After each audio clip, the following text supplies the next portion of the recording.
إن الحمد لله نحمده ونستعينه ونستغفره ونعوذ بالله من شرور أنفسنا ومن سيئات أعمالنا من يهده الله فلا مضل له ومن يضلل فلا هادي له وأشهد أن لا إله إلا الله وحده لا شريك له وأشهد أن محمدا عبده ورسوله أما بعد فإن خير الحديث كتاب الله وخير الهدي هدي محمد صلى الله عليه وآله وسلم وشر الأمور محدثاتها وكل محدثة بدعة وكل بدعة ضلالة وكل ضلالة في النار. أعوذ بالله السميع العليم من الشيطان الرجيم من همزه ونفخه ونفثه. بسم اللہ الرحمن الرحیم. رب اشرح لی صدری ویسر لی امری واحلل عقدۃ من لسانی یفقہوا قولی. بسم اللہ الرحمن الرحیم. ان اللہ وملائکتہ یصلون علی النبی یا ایہا الذین آمنوا صلوا علیہ وسلموا تسلیما. اللهم صل على محمد وعلى آل محمد كما صليت على إبراهيم وعلى آل إبراهيم إنك حميد مجيد. اللهم بارك على محمد وعلى آل محمد كما باركت على إبراهيم وعلى آل إبراهيم إنك حميد مجيد. اللهم ربنا آتنا في الدنيا حسنة وفي الآخرة حسنة وقنا عذاب النار. ربنا آتنا من لدنك رحمة وهيئ لنا من أمرنا رشدا. لا إله إلا أنت سبحانك إني كنت من الظالمين. حسبنا الله ونعم الوكيل. يا حي يا قيوم برحمتك أستغيث. لا الہ الا انت سبحانک انی کنت من الظالمین. ولا حول ولا قوة الا باللہ العلی العظیم. آمین. الحمدللہ آج 13 اپریل 2025 کو سنڈے کے دن ہماری یہ قرآن کلاس نمبر 211 کی اسٹوڈیو ریکارڈنگ ہونے جا رہی ہے. آج انشاءاللہ تعالی ہم سورہ مریم کی آیت نمبر 60 سے آنورڈ سٹارٹ کریں گے. پچھلی دفعہ گفتگو آیت نمبر 59 پہ ہوئی تھی کہ انبیاء کرام علیہ السلام کے جانے کے بعد ناخلف لوگ ان کے جانشین بن جاتے ہیں اور ان کی سب سے بڑی نشانی یہ ہے کہ وہ نمازوں کو ضائع کرتے ہیں اور شہوات کی پیروی کرتے ہیں. اب اگلی آیت میں ایکسیپشن آ رہی ہے ان لوگوں کی جو توبہ کی روش اختیار کریں. اعوذ باللہ من الشیطان الرجیم. بسم اللہ الرحمن الرحیم. الا من تاب وآمن وعمل صالحا. ہاں مگر جو لوگ توبہ کی روش اختیار کریں اور ایمان لائیں اور نیک اعمال اختیار کریں. فَأُولَئِكَ يَدْخُلُونَ الْجَنَّةَ. تو پھر یہ وہ لوگ ہیں جن کو جنت میں داخل کیا جائے گا. وَلَا يُظْلَمُونَ شَيْئًا. اور وہاں ان پر کوئی ظلم نہیں ہوگا. قیامت کے دن ان کو اللہ تعالیٰ اپنے رحمت کا مقام جنت عطا فرمائے گا اور ظلم اس اعتبار سے بھی نہیں ہوگا کہ جو نیکیاں کی ان کا بدلہ ملے گا، اور اس اعتبار سے بھی ظلم نہیں ہوگا کہ جتنی نیکیاں کی اس کے اعتبار سے انہیں جنت میں مقام ملنے والا ہے. اللہ تعالیٰ کسی کی کوئی نیکی ضائع نہیں کرے گا. کون سی جنت ہے؟ جنات عدن التی وعد الرحمن عبادہ بالغیب. وہ ہمیشہ کی جنت ہے، باغات ہیں جن کا وعدہ کیا ہے رحمان نے اپنے بندوں سے غیب میں، یعنی جو بن دیکھے اپنے رب سے ڈرتے ہیں ان سے وعدہ کیا گیا ہے کہ اللہ تعالیٰ قیامت کے دن انہیں اپنی رحمت کے مقام جنت میں داخل کرے گا۔ اِنَّهُ كَانَ وَعْدُهُ مَأْتِيًّا، اور بے شک یہ وہ وعدہ ہے رحمان کا جو کہ پورا ہو کر رہنے والا ہے۔ اللہ تعالیٰ اپنے وعدے کی خلاف ورزی نہیں کرتا۔ میں نے پچھلی دفعہ بھی ڈسکس کیا تھا کہ دنیا میں ایسا ہو جاتا ہے کہ انسان کے اوپر بیڈ لک غالب آ جائے، لیکن آخرت میں کوئی بیڈ لک نہیں ہے۔ جس نے دنیا میں نیک اعمال کیے اسے اس کے اعمال کے مطابق انشاءاللہ تعالی بدلہ ملے گا۔ دنیا میں بعض اوقات انسان کوشش کرتا ہے، اس کے باوجود رزلٹ اس کے اپوزٹ آ جاتا ہے، کیونکہ دنیا کو اللہ نے قانون ابتلاء کے ساتھ جوڑا ہوا ہے۔ یہاں اللہ تعالیٰ کسی کو دے کر آزماتا ہے، کسی سے لے کر آزماتا ہے۔ آخرت میں کوئی بیڈ لک والا معاملہ نہیں، اس لیے اللہ تعالیٰ نے یہاں پر فرما دیا کہ یہ وعدہ پورا ہو کر رہے گا۔ اللہم اجعلنا منہم، اللہم انا نسألک جنت الفردوس مع النبیین والصدیقین والشہداء والصالحین، آمین۔ لا يسمعون فیہا لغوا الا سلاما، وہاں وہ کوئی بھی جنت کے اندر لغو بات نہیں سنیں گے بجز اس کے کہ سلامتی والا معاملہ ہوگا۔ جب بھی کوئی کسی کو ملے گا تو اس پر سلامتی بھیجے گا۔ یہ جنتیوں کا تقیہ کلام ہے جو سورہ یونس میں بھی رپورٹ ہوا، باقی جگہوں پر بھی، کہ کوئی ایسی کوفت والی بات سننے کو نہیں ملے گی۔ دنیا میں ہو جاتا ہے، اچھے ماحول کے اندر بھی بعض اوقات کوئی جملہ ایسا بولتا ہے کہ اس کی وجہ سے انسان کو غصہ آ جاتا ہے، انسان کا موڈ آف ہو جاتا ہے، لیکن جنت میں کسی کی بات سے انسان کا موڈ آف نہیں ہوگا۔ اگر کوئی کسی کو بات سنائے گا بھی تو وہ زیادہ سے زیادہ اس پر سلامتی بھیجے گا۔ دنیا میں اپنی زبان سے تکلیف دینا یہ انسانوں کے ساتھ ایک کمزوری جڑی ہوئی ہے۔ آخرت میں اس طرح کی کوئی کمزوری نہیں ہے۔ انسان اگر کسی کے ساتھ گفتگو کرے گا تو اسے دعا ہی دے گا، اللہ تعالیٰ کی طرف سے سلامتی کی دعا۔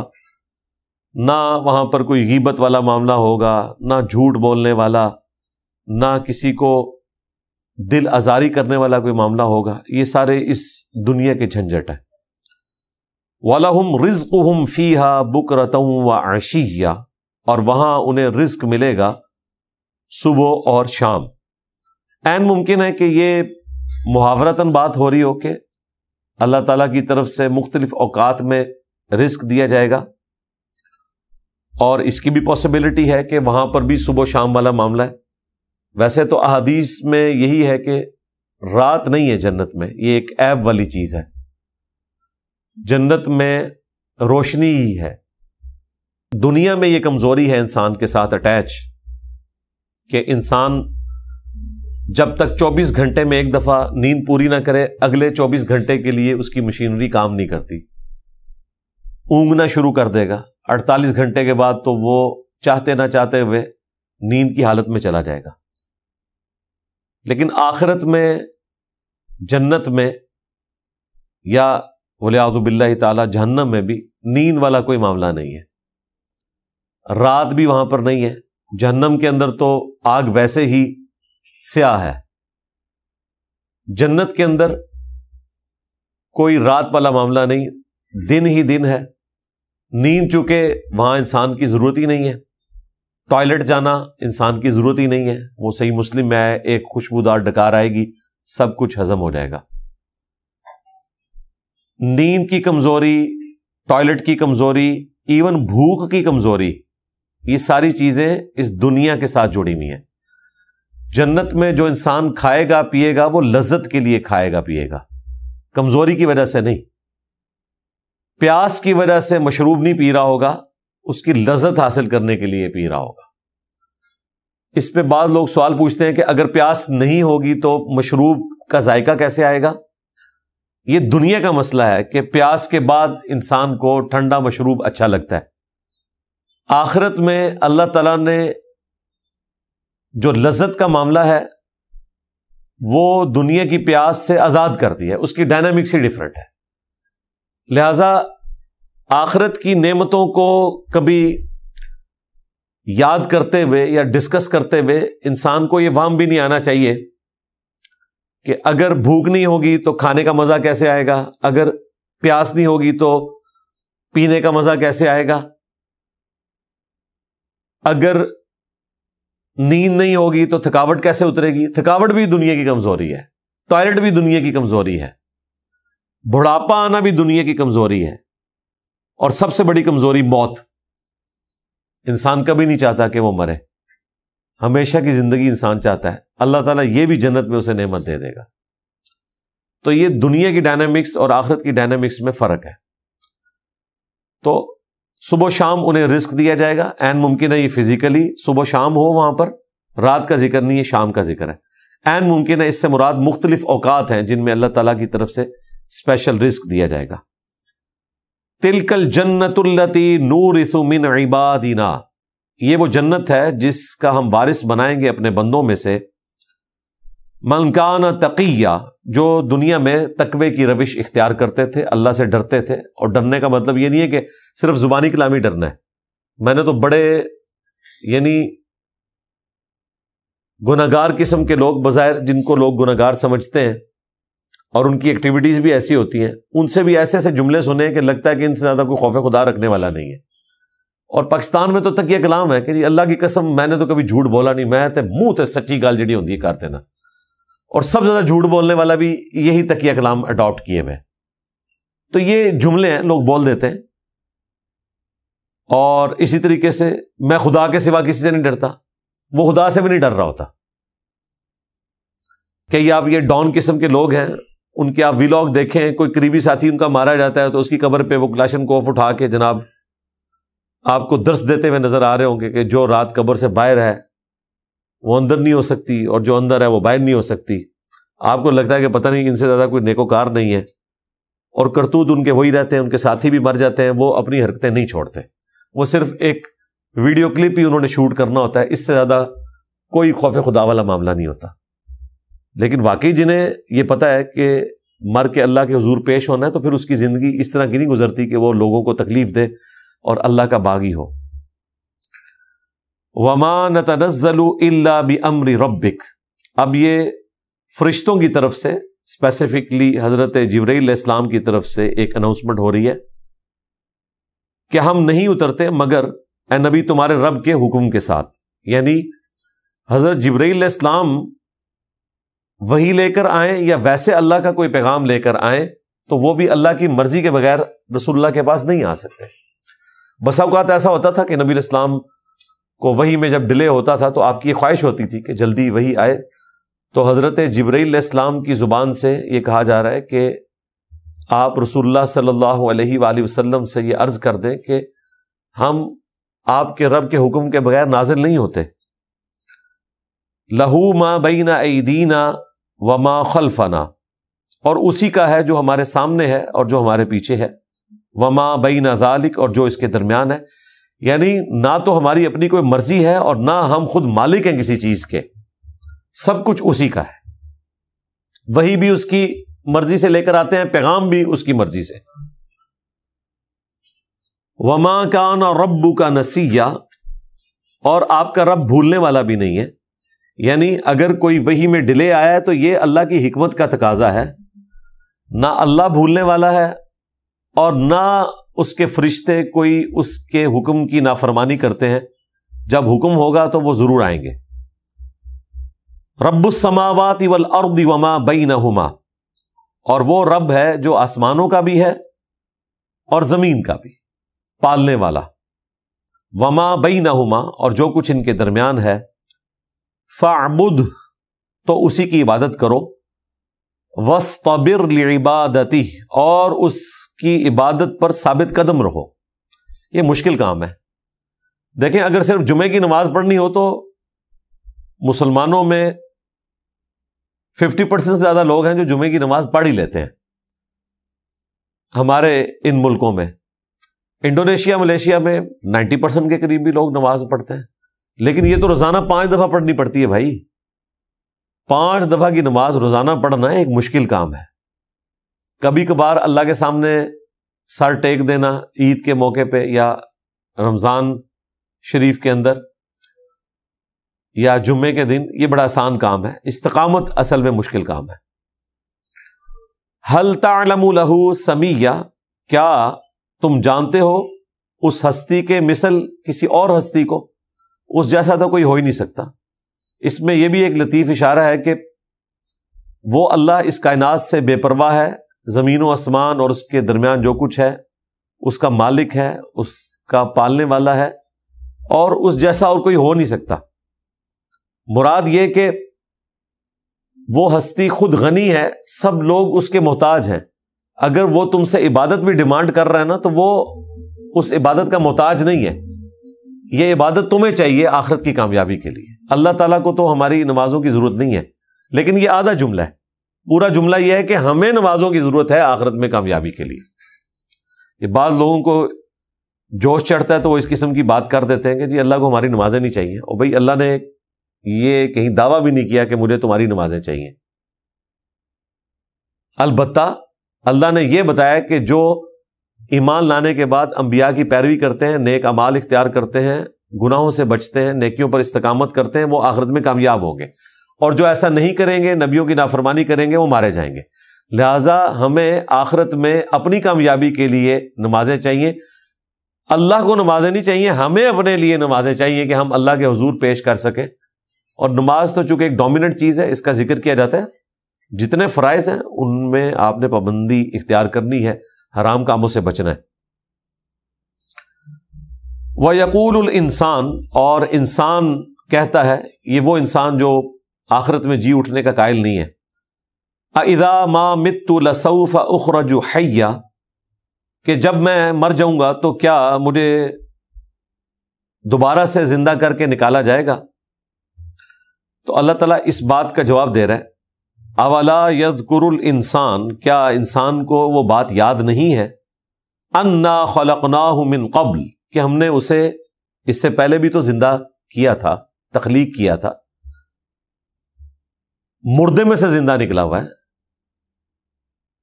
یعنی وہ قطرہ جو انسان کی پیدائش کا باعث ہے، بظاہر دیکھنے میں تو ایک مردہ ہے، اور وہ اسی زمین کی خوراک سے بنتا ہے، اور اسی کو اللہ تعالیٰ نے اس نسل انسانی کو آگے بڑھانے کا ذریعہ بھی بنایا ہے۔ تو ہمارے سامنے یہ سب کچھ ہو رہا ہوتا ہے۔ انا خلقناہ من قبل ولم یک شیئا، اور ہم نے اسے پیدا کیا اس وقت جبکہ وہ کوئی شے نہیں تھا۔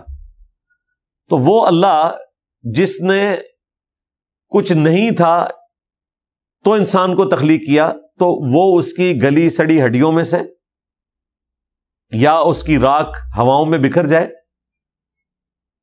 یا وہ شیر کے پیٹ میں چلا جائے، یا کسی قبر میں چلا جائے، یا وہ سمندر میں غرق ہو جائے، اللہ تعالیٰ اس کے اجزاء کو جمع کر کے دوبارہ زندہ کر لے گا۔ اجزاء نہ بھی ہوں، کسی اور فارم میں تحلیل ہو جائیں، زیادہ سے زیادہ یہی ہوگا نا کہ میٹر انرجی میں کنورٹ ہو جائے گا۔ ہاں، law of conservation of energy یا first law of thermodynamics وہ یہی ہے کہ آپ میٹر کو کریٹ نہیں کر سکتے، ایک فارم سے دوسری فارم میں بدل سکتے ہیں۔ انسان کو جلا کے راکھ بھی کر دیا جائے، اس کی راکھ بھی اڑا دی جائے، تب بھی وہ کسی فارم میں تو موجود ہے اس کائنات میں، انرجی کی فارم میں۔ اس انرجی کو دوبارہ سے میٹر میں کنورٹ کرنا اللہ تعالیٰ کے لیے کوئی مشکل کام نہیں ہے۔ اور یہ دیکھیں اتنا حیران کن معاملہ ہے، یہ ہماری آنکھوں کے سامنے ہو رہا ہے، اور انسان بے بس ہے۔ وہ چیزیں جو ہماری آنکھوں کے سامنے نہیں ہوئی ہوئی ان کے بارے میں تو چلیں ہم غیب پر ایمان رکھتے ہیں، لیکن ہمارے سامنے ایک بے قدر پانی کا قطرہ اس سے پورا انسان بن کے نکلتا ہے، اور آج تو ہم الٹرا ساؤنڈ کے ذریعے وہ ساری چیزیں کلرڈ فارم میں بھی دیکھ سکتے ہیں۔ یہ کتنی حیران کن بات ہے کہ ایک بے قدر چیز میٹر کی فارم میں اس طریقے سے ایوالو ہوتی ہے کہ وہ وقت کے ساتھ بڑھنا شروع کرتی ہے، اور وہ میٹر خود بخود شکل اختیار کرتا ہے، اس میں آنکھیں بھی بن جاتی ہیں، اس میں ہاتھ بن جاتے ہیں، ناخن، دل، باقی ساری چیزیں، خون، اور اس سے بڑھ کر جو سب سے حیران کن چیز ہے کہ اس کے اندر شعور بھی ہوتا ہے، سوچنے سمجھنے کی صلاحیت۔ آپ دنیا میں کوئی میٹر لیں، لکڑی کاٹیں، اس کی آپ کرسی بنا دیں، لیکن کرسی کبھی بھی سوچنے سمجھنے کی صلاحیت نہیں رکھتی۔ اس کی شیپ بھی وہ ہے جو آپ نے دے دی، اس کے بعد وہ خود چل بھی نہیں سکتی. لیکن یہ کیسی کنورژن ہے میٹر کی کہ نہ نظر آنے والا ایک قطرہ اللہ تعالیٰ اس کو ایک پورا انسان بنا دیتا ہے. پھر دنیا میں کتنے جاندار بن رہے ہیں، انڈوں میں پرندوں کے بچے بن رہے ہیں اور وہ نکل رہے ہیں، اور یہ سب کچھ ہمارے سامنے ہو رہا ہے مرزانہ طور پہ. ان کو اللہ تعالیٰ نے عقل تو نہیں دی لیکن انسٹنکٹ دی ہوئی ہے، جتنا ان کو پتا ہے وہ کرتے ہیں. اپنے گھونسلے بناتے ہیں اتنے خوبصورت قسم کے. اس کے علاوہ ریپروڈکشن کا بھی ان کا سلسلہ ہے، دشمن کو بھی پہچانتے ہیں، اس سے بھی بچنے کی کوشش کرتے ہیں. اور انسان کو تو اللہ نے جو بنا دیا ہے، تو جس اللہ نے یہ مخلوق تخلیق کی ہے پہلی دفعہ، وہ دوبارہ اٹھانے پہ بھی قادر ہے.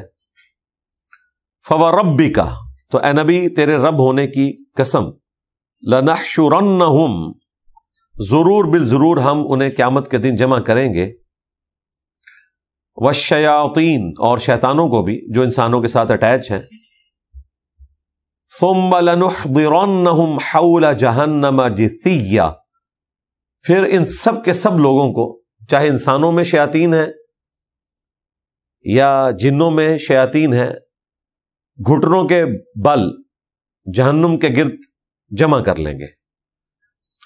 ثم، اور اس کے بعد، لَنَنزِعَنَّ مِن كُلِّ شِيعَةٍ أَيُّهُمْ أَشَدُّ عَلَى الرَّحْمَنِ عِتِيًّا، ہر گروہ میں سے اسپیشلی ان لوگوں کو الگ کیا جائے گا جو رحمان کے مقابلے پہ سب سے زیادہ نافرمان تھا. یعنی کافر بھی ایک قسم کے نہیں ہوتے، کچھ کٹر قسم کے کافر ہوتے ہیں، کچھ نارمل قسم کے کافر ہوتے ہیں.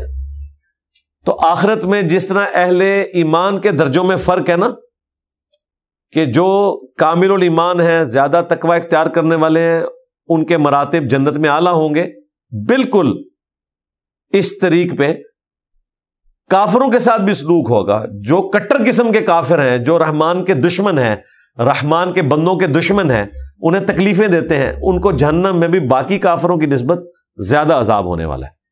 وَلِعَوْذُ بِاللَّهِ تَعَالَى. اللہم اجرنا من النار. ثم لنحن اعلم بالذین هم اولا بها صلیہ، اور پھر ہم خوب جانتے ہیں ان لوگوں کو جو زیادہ حقدار ہیں اس آگ میں جلائے جانے کے، تپائے جانے کے. یعنی ان میں سے سب سے زیادہ کون حقدار ہے کہ اسے زیادہ سزا دی جائے، اللہ تعالیٰ کہتا ہے وہ ہمیں خوب معلوم ہے. اور یہ جہنم کی آگ کیسی ہے؟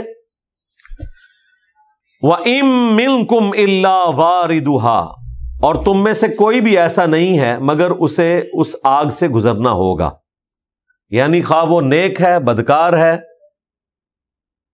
پیغمبر ہے، نان پیغمبر ہے، مسلمان ہے، کافر ہے، کوئی بھی ہے، جہنم کی آگ سے اس کو گزارا جائے گا. کان علی ربک حتما مقضیہ، اور یہ آپ کے رب پر لازمی ہے اور یہ فیصلہ ہو چکا ہے کہ ہر انسان کو، خواہ وہ مسلمان ہے، کافر ہے، نیک ہے، بد ہے، جہنم کی آگ سے گزرنا ہے. یہ وہ جگہ ہے جہاں پر اللہ تعالیٰ نے پل صراط کا ذکر کیا ہے.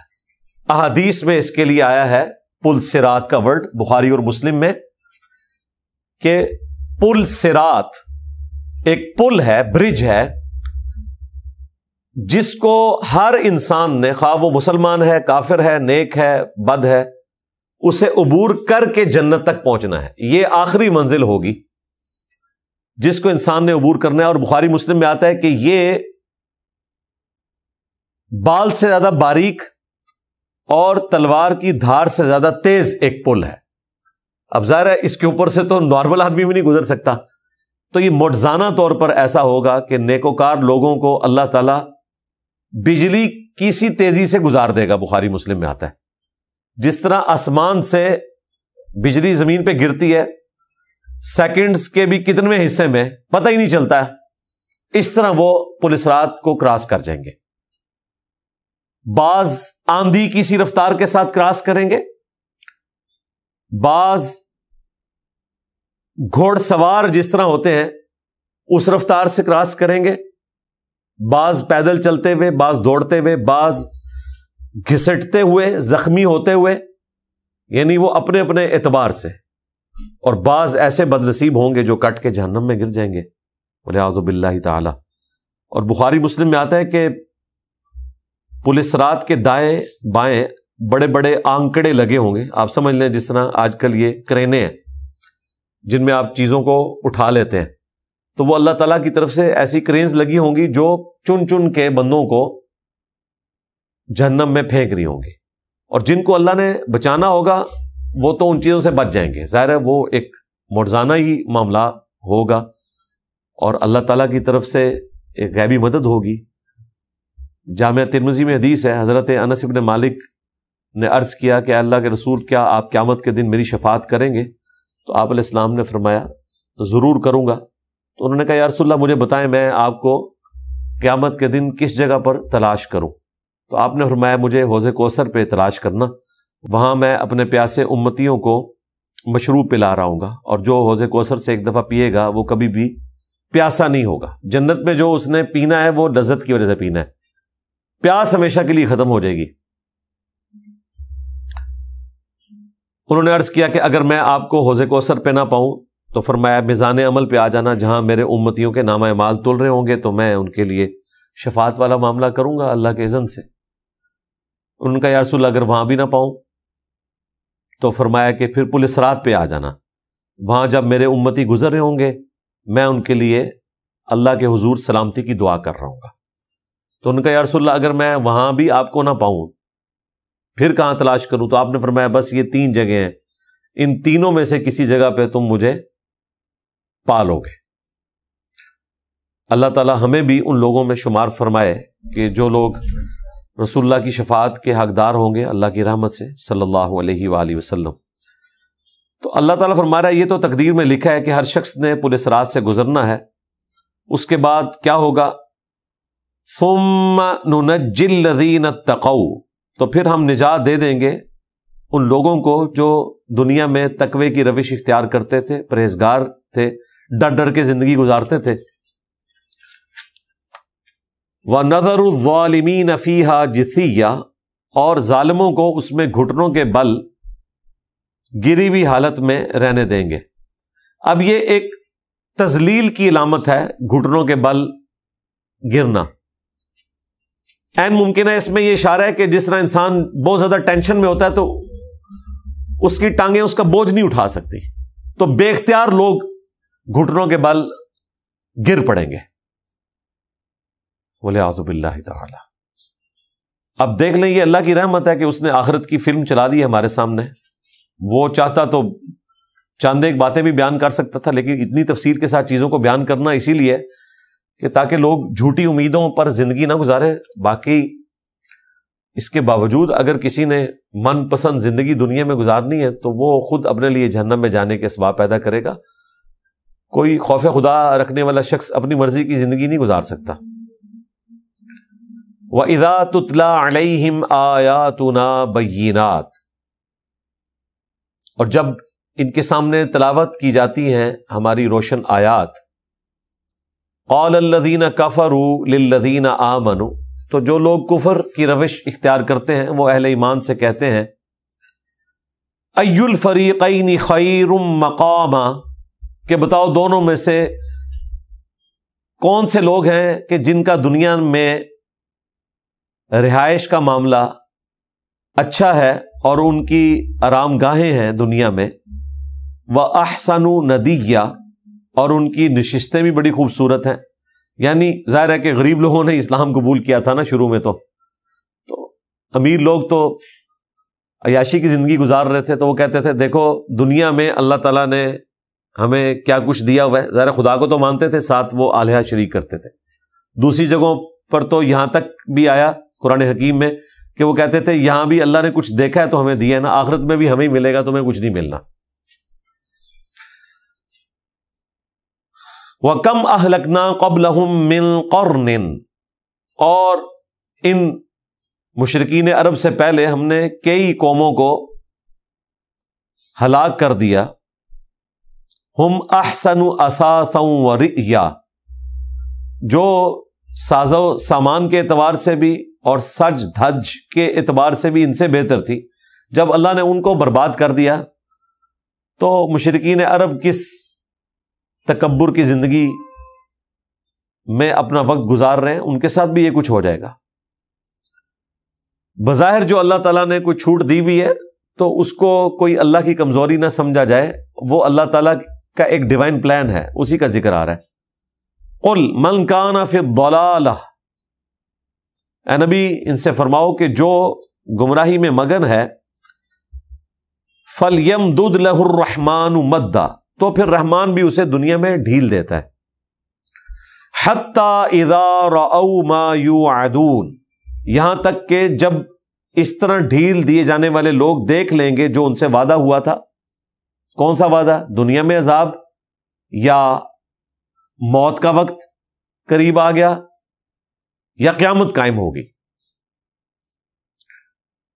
اما العذاب، یا تو عذاب، و اما الساعہ، یا پھر قیامت. قیامت سے مراد آخری جو بڑی قیامت ہے وہ بھی ہو سکتی ہے، اور اس سے مراد دنیا میں جو موت ہے، جو بخاری مسلم میں ہے کہ جو مر گیا اس کی قیامت قائم ہوگی. فَسَيَعْلَمُونَ مَنْ هُوَ شَرٌّ مَكَانًا وَأَضْعَفُ جُنْدًا، تو اسی وقت اسے پتہ چل جائے گا کہ کون ہے کہ جو مکان کے لحاظ سے برا ہے اور لشکر کے اعتبار سے بھی کمزور. یعنی یہ لوگ ہیں جو دنیا میں بظاہر طاقتور نظر آتے ہیں اور دنیا میں ان کے پاس مال ہے، لیکن الٹیمیٹلی مرنے کے بعد یہ کمزور ہو جائیں گے اور ان کا ٹھکانہ بھی برا ہوگا، جہنم کی آگ. وَيَزِيدُ اللَّهُ الَّذِينَ اهْتَدَوْا هُدًى، اور اللہ تعالیٰ زیادہ کرتا ہے، بڑھاتا ہے ہدایت یافتہ لوگوں کی ہدایت کو. جو ہدایت کے طلبگار ہیں ان کی ہدایت میں اللہ تعالیٰ اضافہ کرتا ہے.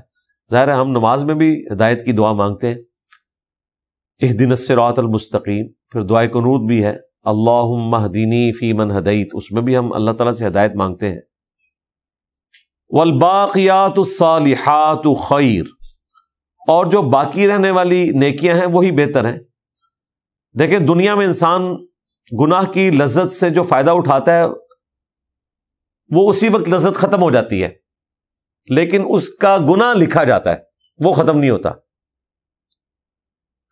اس کے اگینسٹ جو انسان نیکیاں کرتا ہے، اس نیکی کرنے میں جو مشقت ہے وہ ختم ہو جاتی ہے دنیا میں، لیکن نیکی باقی رہتی ہے. گناہ کی لذت ختم ہو جاتی ہے اور گناہ باقی رہتا ہے، اس کا عذاب ہونے والا ہے. نیکیوں کے لیے جو تکلیف اٹھانی پڑتی ہے وہ دنیا میں ختم ہو جاتی ہے، لیکن اس کا ثواب اللہ کے حضور لکھا جاتا ہے. اور وہ تو قرآن میں ہے کہ 10 گنا تو بڑھایا جائے گا، اور جس کے لیے اللہ تعالیٰ چاہے گا 700 گنا اس سے بھی زیادہ بڑھا دے گا. والباقیات الصالحات خیر، اور باقی رہنے والی نیکیاں ہیں جو بہتر ہیں، عند ربک، تیرے رب کے پاس، ثوابا وخیر مردا، ثواب کے اعتبار سے اور انہی کا انجام بھی اچھا ہونے والا ہے. افرأیت الذی کفر بآیاتنا، کیا اے نبی تم نے اس شخص کو دیکھا جو ہماری آیات کا انکار کرتا ہے، وقال، اور کہتا ہے، لأوتین مالا وولدا، کہ ضرور مجھے دیا جائے گا زیادہ مال اور اولاد. یعنی آخرت کی زندگی میں بھی میرے ساتھ ایسا ہی معاملہ ہونے والا ہے، جس طرح دنیا میں اللہ نے مجھے نوازا، آخرت میں بھی مجھے نوازا جائے گا. یعنی وہی وشفل تھنکنگ جو مسلمانوں میں بھی ہے، جو کچھ بھی ہے تیرے محبوب کی امت سے، چاہے کرتوت کوئی سے بھی ہو، کہتے ہیں جی انشاءاللہ اللہ تعالیٰ بڑا غفور رحیم ہے، معاف کر دے گا. تو کافروں نے بھی کوئی ڈھارس بندھائی ہوئی تھی کہ ہم بھی مکے کی خدمت کرتے ہیں اور حاجیوں کو پانی پلاتے ہیں، یہ نیکیاں ہمارے کام آ جائیں گی. اللہ تعالیٰ فرما رہا ہے، اطلع الغیب، کیا جو شخص یہ دعویٰ کرتا ہے اس سے غیب پر کوئی اطلاع ملی ہے؟ ام اتخذ عند الرحمن عہدا، یا کوئی رحمان کہ ہاں اس کا کوئی ایسا وعدہ ہے جو اللہ تعالیٰ نے اس سے وعدہ لے لیا ہے کہ ٹھیک ہے میں تمہیں آخرت میں بھی نوازوں گا. کلا، ہرگز نہیں. سنکتب ما یقول، ہم لکھ لیں گے جو یہ کہتا ہے، وَنَمُدُّ لَهُ مِنَ الْعَذَابِ مَدًّا، اور لمبا کر دیں گے اس کے لیے عذاب کو خوب لمبا، وَنَرِثُهُ مَا يَقُولُ وَيَأْتِينَا فَرْدًا، اور ہم ہی وارث ہوں گے اس کے مرنے کے بعد اس کی دولت کے اس دنیا میں، اور قیامت کے دن وہ اکیلا اپنے رب کے حضور حاضر ہوگا۔ دنیا میں اگر کوئی قبائلی سسٹم میں کہتا ہے میرے پاس بیٹے ہیں، قبیلے کے لوگ ہیں، میری مدد کریں گے، تو دنیا میں شاید کسی حد تک وہ کام آ جائے۔ اللہ کے حضور کوئی شخص اپنی اولاد یا مال کے ساتھ پیش نہیں ہوگا، اکیلا پیش ہوگا۔ وَاتَّخَذُوا مِن دُونِ اللَّهِ آلِهَةً، اور انہوں نے اللہ کے سوا اور آلہہ معبود بنا لیے ہیں، لِيَكُونُوا لَهُمْ عِزًّا، کہ وہ قیامت کے دن ان کے مددگار بنیں گے۔ ظاہر ہے کہ مشرکین عرب جو ہے وہ بتوں کو اللہ کی بیٹیاں تصور کرتے تھے، فرشتوں کے بت بنائے ہوئے تھے، اور وہ یہ سمجھتے تھے کہ یہ چھوٹے آلہہ ہیں اور ایک بڑا الہ ہے، اور یہ آلہہ قیامت کے دن ہماری شفاعت کریں گے اور اس بڑے رب سے، بھگوان سے، گاڈ سے، اللہ سے ہمیں بخشوا لیں گے۔ اب بعض بت ایسے تھے جو اللہ کے نیک بندوں کے بت بھی بنائے گئے تھے، جس طرح قوم نوح کے بارے میں صحیح بخاری میں آتا ہے کہ انہوں نے اللہ کے نیک بندوں کے بت بنائے ہوئے تھے۔ ان سے پہلے لوگوں نے پتھروں کی یاداشتیں رکھ لیں اور آہستہ آہستہ ان کو تراش کے بت بنا لیے اور ان پہ دھیان کر کے بیٹھنا شروع ہو گئے۔ ان کا عقیدہ تھا یہ اللہ کے حضور ہمیں بچا لیں گے۔ تو اللہ تعالیٰ فرما رہا ہے کہ یہ اس چکر میں کہ یہ لوگ مددگار ہوں گے قیامت کے دن ان کے بت یا آلہہ یا ان کے ساتھ جڑی ہوئی ہستیاں، لِيَكُونُوا لَهُمْ عِزًّا، تاکہ وہ ان کے مددگار بنے۔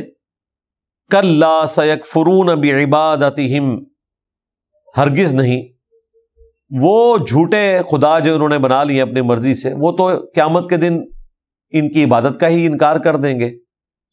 وَيَكُونُونَ عَلَيْهِمْ ضِدًّا، اور وہ خود دشمن ہو جائیں گے ان لوگوں کے جو ان کے ساتھ عقیدے وابستہ کیے ہوئے تھے۔ اب ظاہر ہے قیامت کے دن عیسیٰ ابن مریم کرسچنز کے دشمن ہو جائیں گے کہ میں نے تو تمہیں شرک کی کوئی تعلیم نہیں دی تھی، نہ میں نے کوئی یہ سکھایا تھا کہ تم نے مجھے اللہ کے ساتھ ڈیوینٹی میں کلیم کرنا ہے، یا نعوذ باللہ میں اللہ کا بیٹا ہوں، میری تو کوئی ایسی تعلیمات نہیں تھی۔ اسی طریقے سے اس امت میں بھی جو واقعتاً اللہ تعالیٰ کے نیک بندے ہیں اور ان کو کسی نے مشکل کشا حاجت روا بنا لی ہے، تو وہ ہستیاں قیامت والے دن ان کی دشمن بن جائیں گی۔ الم تر انا ارسلنا الشیاطین علی الکافرین، اے نبی کیا آپ نے نہیں دیکھا کہ ہم نے مسلط کر دیا ہے شیاطین کو کافروں پر، بسبب ان کے کفر کے، یعنی جان بوجھ کے نہیں اللہ تعالیٰ نے ایسا کیا۔ اللہ تعالیٰ کی صفت عدل کو تو کوئی چیلنج نہیں کر سکتا، یعنی ان کی حرکتوں کے سبب اللہ تعالیٰ نے شیاطین کو ان پہ مسلط کر دیا ہے۔ تَعُزُّهُمْ عَزًّا، تاکہ وہ انہیں وقتاً فوقتاً اکساتے رہیں۔ فَلَا تَعْجَلْ عَلَيْهِمْ، پس ان پر عذاب کے لیے آپ جلدی نہ کریں۔ ظاہر نبی اسلام کو بھی وہ تنگ کرتے تھے کہ 13 سال مکی دور میں 2/3 قرآن کے اندر جو دھمکیاں آئی ہیں، تو آخر وہ عذاب کب آئے گا؟ عذاب تو اللہ تعالیٰ نے مدینے میں لکھا تھا غزوہ بدر کی شکل میں اور باقی غزوات کی شکل میں۔ تو نبی الاسلام کو کہا جا رہا ہے کہ آپ نے صبر کرنا ہے، یہ اللہ کا پلان ہے کہ اس نے عذاب کب نازل کرنا ہے، آپ نے جلدی نہیں کرنی اس کے لیے۔ انما نعد لهم عدا، بے شک ہم تو ان کی زندگی کی گنتی گن رہے ہیں، یعنی یہ اس عذاب کی طرف جانے والے ہیں جو ان کا مقدر ہے، سوائے ان لوگوں کے کہ جو توبہ کر لیں گے اللہ تعالیٰ انہیں رضی اللہ عنہ بنا دے گا۔ باقی جو لوگ ہٹ درمی پر قائم رہے آخری وقت تک، ابو جہل ہے یا ابو لہب ہے، تو ان کا مقدر تو جہنم کی آگ ہونے والی ہے، لیکن باقیوں کی زندگی کے دن ہم گن رہے ہیں۔ یوم نحشر المتقین الی الرحمن وفدا، اس قیامت کے دن ہم اکٹھا کریں گے پرہیزگاروں کو رحمان کے حضور مہمان بنا کر۔ وَنَسُوقُ الْمُجْرِمِينَ إِلَى جَهَنَّمَ وِرْدًا، اور جو رحمان کے مجرمین ہیں ان کو پیاسا ہانکیں گے جہنم کی آگ کی طرف. اللہم اجرنا من النار، آمین. دیکھیں قیامت کا دن جو ایک مشکل دن ہے اللہ کے نیک بندوں کے لیے، وہ ایسا دن ہے جس دن وہ اپنے رب کے مہمان ہوں گے. آپ دنیا میں بھی اس کا چھوٹا سا نظارہ اس اعتبار سے کر سکتے ہیں کہ جون جولائی کی گرمی میں سب کانٹیننٹ میں کرکٹ سٹیڈیم کے اندر جو لوگ ایئر کنڈیشن کمرے میں بیٹھے ہوتے ہیں اور وہ میچ دیکھ رہے ہوتے ہیں، وہ اس تکلیف سے نہیں گزر رہے ہوتے کہ جو ایک پلیئر گزر رہا ہوتا ہے. اس کی ٹینشن الگ، جو وہ گرمی برداشت کر رہا ہے وہ الگ. جگہ ایک ہی ہے لیکن دو مختلف لوگوں پہ مختلف حالتیں ہیں. اور یہ تو چھوٹی سی مثال ہے. قرآن میں آیا کہ قیامت کا دن 50,000 سال کا دن ہے، اور بخاری مسلم میں آیا کہ صرف اللہ کے عرش کا سایہ ہوگا جو پرہیزگار لوگوں کو ملنا ہے. تو جو اللہ کے عرش کے سائے کے نیچے آ جائیں گے تو وہ سمجھ لیں اس ایئر کنڈیشن کمرے کے اندر بیٹھے ہوئے ہیں. اگرچہ سٹارٹ میں سب کو تکلیف سے گزرنا پڑے گا، لیکن اللہ تعالیٰ اہل ایمان کو استقامت دے گا. اور پھر وہ 50,000 سال کا دن بھی اہل ایمان کے لیے ایک انجوائمنٹ ہوگی، بس خانہ پوری ہوگی اور وہ جنت میں پہنچنے میں کامیاب ہو جائیں گے. لیکن جو اللہ کے مجرمین ہیں ان کے لیے جہنم کا عذاب تو الگ سے. وہ 50,000 سال کا دن بھی گزارنا دنیا کی 60 سال کی زندگی سے اسے کمپیئر کریں تو 3 منٹ سے بھی کم وہ زندگی بنتی ہے. دنیا کی زندگی 50,000 سال کے مقابلے میں. تو وہ ایک دن متقین کے لیے اتنا آسان ہے کہ وہ رحمان کے حضور پیش ہو رہے ہیں مہمان کی شکل میں، اور جو مجرمین ہیں وہ پیاسے ہانکے جائیں گے جہنم کی طرف. لا یملکون الشفاعۃ الا من اتخذ عند الرحمن عہدا. اور کوئی اختیار نہیں ہوگا اس دن شفاعت کا سوائے ان لوگوں کے کہ جنہوں نے رحمان سے کوئی عہد لے لیا ہے، وعدہ لے لیا ہے. یعنی اللہ تعالیٰ نے انہیں قیامت کے دن نوازنا ہے، جس طرح کہ ہمارے محبوب صلی اللہ علیہ وآلہ وسلم جو سورہ بنی اسرائیل کے اندر آیت آئی کہ قیامت والے دن نبی صلی اللہ علیہ وآلہ وسلم کو مہمان خصوصی بنایا جائے گا. عسیٰ ان یبعثک ربک مقاما محمودا. ان قریب آپ کا رب آپ کو اس مقام پر فائز کرے گا جہاں سب لوگ آپ کی تعریف بیان کر رہے ہوں گے. اور پھر بخاری مسلم میں یہاں تک آیا کہ جب نبی علیہ السلام کی دعا کی برکت سے شفاعت کا دروازہ کھلے گا، پھر فرشتے، انبیاء اور نیک لوگ بھی شفاعت کریں گے. اور ظاہر ہے اس سے مراد یہ بابیں نہیں ہیں جو لوگوں نے بنا لیے ہیں کہ جنہوں نے اپنی عبادت کروائی. واقعتاً جو نیکوکار لوگ ہیں وہ بھی شفاعت کریں گے، لیکن وہ بھی اللہ کے اذن کے ساتھ شفاعت کا معاملہ ہوگا، دھون زبردستی نہیں. وقالوا اتخذ الرحمن ولدا. اور یہ کہتے ہیں کہ رحمان نے بیٹا اپنا لیا، بگوٹن سن ہے اس کا. لقد جئتم شیئا ادا. اے کافرو منکرو، بے شک یہ تم ایسی سخت بات کر رہے ہو کہ تکاد السماوات یتفطرن من، قریب ہے کہ آسمان شک ہو جائے اس بات سے. وتنشق الارض، اور زمین پھٹ جائے. وتخر الجبال ہدا، اور پہاڑ ریزہ ریزہ ہو جائیں. یعنی اگر آسمان کے، زمین کے اور پہاڑوں کے احساسات ہوں تو یہ اتنا سخت جملہ بول رہے ہو، اتنی بڑی گالی اللہ کو دے رہے ہو کہ اللہ نے بیٹا اختیار کیا ہے، کہ اگر ان کے احساسات ہوتے تو آسمان پھٹ جاتا، زمین شک ہو جاتی اور پہاڑ ریزہ ریزہ. ان دعوا للرحمن ولدا، کہ انہوں نے رحمان کے لیے بیٹا تجویز کیا، اور وہ بیٹا بھی بگوٹن سن کے طور پر، والعیاذ باللہ تعالی. وما ينبغي للرحمن ان يتخذ ولدا، اور رحمان کے تو شان شان ہی نہیں ہے کہ وہ کسی کو اپنی اولاد بنائے. ان کل من فی السماوات والارض الا آتی الرحمن عبدا، کوئی بھی نہیں ہے آسمانوں میں اور نہ زمین میں مگر یہ کہ وہ رحمان کے حضور بندے کی حیثیت سے ہی حاضر ہوگا۔ ہر شخص نے اکیلے اپنے رب کے حضور پیش ہونا ہے، اللہ کے بیٹے کی حیثیت سے نہیں۔ یعنی اگر کسی نے جیزس کرائسٹ کو خدا کا بیٹا مان لیا تو وہ سمجھ لے کہ وہ بھی بندے کی حیثیت سے آئیں گے۔ سورہ الزمر میں آئے کہ اگر اللہ نے اپنی اولاد کسی کو چننا ہوتا تو بھی مخلوق میں سے چنتا، یعنی اللہ کا اگر کوئی بیٹا بھی ہوتا نا تو وہ اللہ نہیں ہو سکتا تھا، وہ مخلوق ہی ہوتا، کیونکہ خدائی جو صفت ہے نا یہ صرف ایک ہستی کو شایع ہے جو لم یلد ولم یولد ہے۔ اس کے بعد اگر اللہ کسی کو معبود بنا بھی دے، ہمیں پابند کر دے کہ اس کی عبادت کرو، وہ معبود تو ہو سکتا ہے جو سورہ الزخرف میں ہے، قل ان کان للرحمن ولد فانا اول العابدین، اے نبی تم فرماؤ اگر رحمان کا کوئی بیٹا ہوتا بالفرض تو سب سے پہلے میں اسے پوج رہا ہوتا۔ وہ معبود تو ہو سکتا تھا اللہ کے حکم سے، لیکن وہ خالق نہیں ہو سکتا، وہ اللہ نہیں ہو سکتا۔ اللہ وہ ہے جو پیدا نہیں ہوا، اس کے سوا جتنی ہستیاں ہیں، خواہ اللہ اپنا بیٹا کسی کو اپنا لے وہ بھی مخلوق ہی ہوگا۔ تو یہ خوبی اللہ کے ساتھ خاص ہے، لم یلد ولم یولد۔ تو اللہ تعالیٰ فرما رہا ہے کہ یہ تمام لوگ جن کے بارے میں تمہارا عقیدہ ہے، چاہے وہ آسمانوں میں ہو، زمین میں ہو، کوئی جن ہو، فرشتہ ہو، پیغمبر ہو، سب کے سب رحمان کے حضور ایک انسان کی حیثیت سے، ایک بندے کی حیثیت سے پیش ہوں گے۔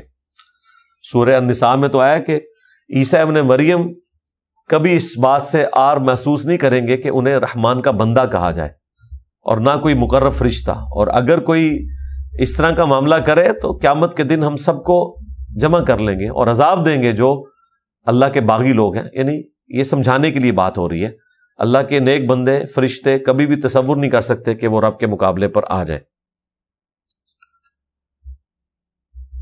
لقد احصاہم وعدہم عدا، اور اللہ تعالیٰ نے ان سب کا شمار کر رکھا ہے اور سب کو اچھی طریقے سے اپنی گنتی میں رکھا ہوا ہے۔ سب نے اللہ کے حضور پیش ہونا ہے۔ یہ ہو نہیں سکتا کہ ہزاروں لاکھوں سال کی انسانی تاریخ میں جو اللہ کے حضور قیامت کے دن مخلوقات پیش ہوں گی تو کوئی حساب و کتاب میں کہیں کوئی رش میں پیچھے چھپ کے جان چھڑا لے۔ دنیا میں ہو جاتا ہے اس طرح کہ بہت زیادہ رش ہو تو لوگ چھپ جاتے ہیں، لیکن وہ انسانوں کی نظر سے چھپ سکتے ہیں، اللہ کی نظر سے، اس کی قدرت سے کوئی باہر نہیں نکل سکتا۔ وَكُلُّهُمْ آتِيهِ يَوْمَ الْقِيَامَةِ فَرْدًا، اور یہ سب کے سب قیامت کے دن پیش ہوں گے اپنے رب کے حضور تنہا، اکیلے۔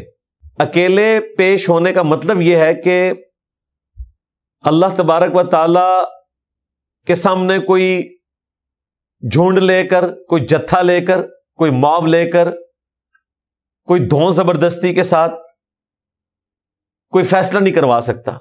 ہر ایک کو اپنی فکر ہوگی، جو قرآن پاک میں ہے کہ اس دن باپ اپنی اولاد سے بھاگے گا، اولاد اپنے ماں باپ سے، اسی طریقے سے انسان اپنی بیوی سے، بیوی اپنے شوہر سے۔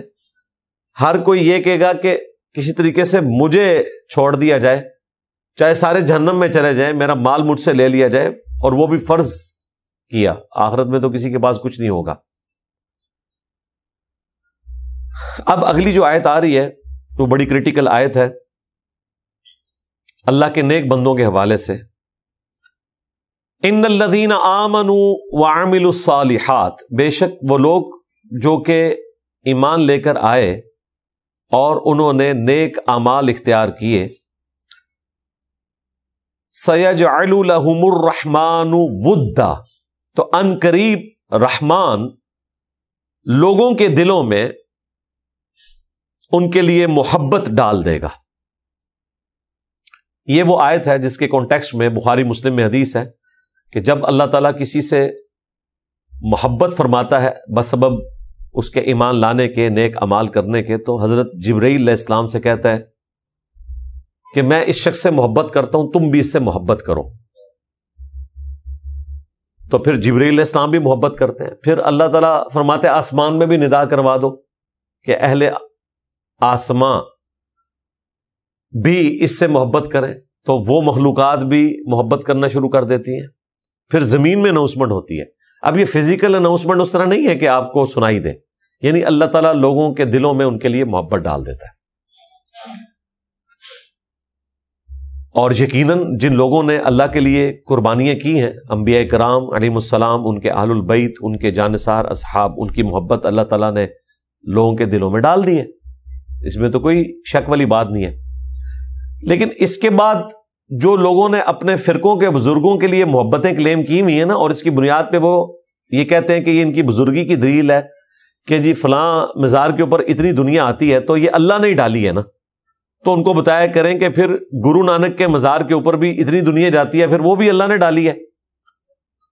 غلام احمد قادیانی دجال 1908 میں جب جہنم واصل ہوا، اپنے انجام کو پہنچا، تو اس کے ماننے والے تو بمشکل ہزاروں میں تھے، آج ملینز میں. تو کیا اللہ نے اس کی محبت ڈال دی ہوئی ہے؟ تو گمراہی کے کیس میں بھی یہی ہوتا ہے کہ مشہوری ہو جاتی ہے.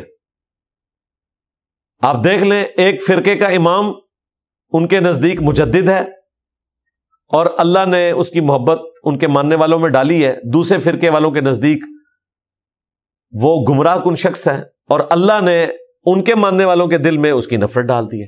تو یہ کوئی ایسا کرائٹیریا نہیں ہے کہ جس کو تھرمامیٹر سے چیک کیا جا سکے، یہ ذہن میں رکھیے گا. لہذا اس آیت کو یوز کر کے اپنے بزرگ بابے ثابت کرنے کی کوشش کرنا، پھر دوسروں کے بھی آپ کو ماننے پڑیں گے. صرف احمد رضا بریلوی صاحب کی بزرگی ثابت نہیں ہوگی، پھر تھانوی صاحب کی بھی ثابت ہوگی. اور صرف تھانوی صاحب کی ثابت نہیں ہوگی، غلام احمد قادیانی دجال کی بھی پھر بزرگی ثابت ہو جائے گی.